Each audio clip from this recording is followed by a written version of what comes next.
85% of moms, whether it's your first baby or your 10th, usually go home with stitches. And that's because something this big is coming out of something this big. And usually that means that something's got to give.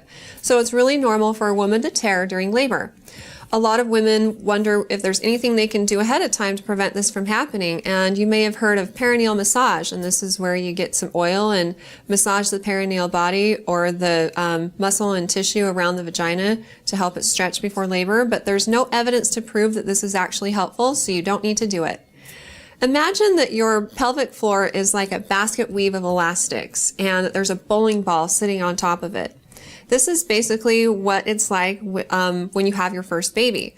All of the pelvic floor muscles are really tight, and then a baby has to squish through it, and those tissues need to stretch.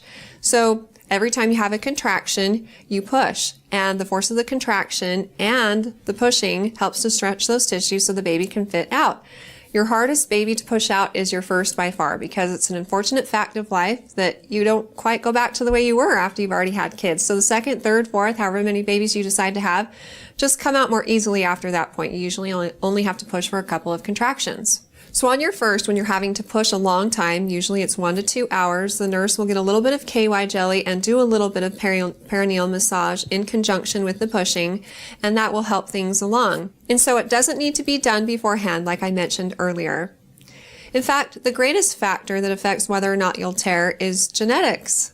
If you have elastic skin, then you're less likely to tear than if you don't have elastic skin. Now, when it comes to episiotomies, a lot of patients, for them, that's their worst fear, and they ask their doctor, do I need an episiotomy? And this is happening in the office far before labor and delivery. And the doctor's answer would be, we only will do one if we need to, and it's only done for the mother's benefit or the baby's, and we won't know if it's necessary until right before delivery, like the doctor is sitting there in gown and prepped, waiting to catch the baby.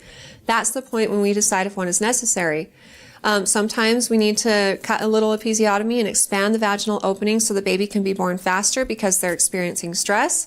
Sometimes it's done to actually prevent the mother from having more complicated tears, and so in the long run, the doctor does it to help the mom. And so your doctor can discuss this with you in greater detail if you have more questions. But again, they're only done if they're necessary, not just for fun. If you had an episiotomy in the past, it doesn't necessarily mean that you'll need one in the future. But again, tearing is likely just because of the sheer fact that a baby is coming out. Back to the statistics that I mentioned at the beginning, 85% of moms go home with stitches. So you should just plan on it. And if you don't, then you can just pat yourself on the back and know how lucky you are. Good luck with everything, and if you have more questions for me in the future, please feel free to ask them on our Facebook page at facebook.com/InnerMountainMoms, and recommend us to your friends and family too.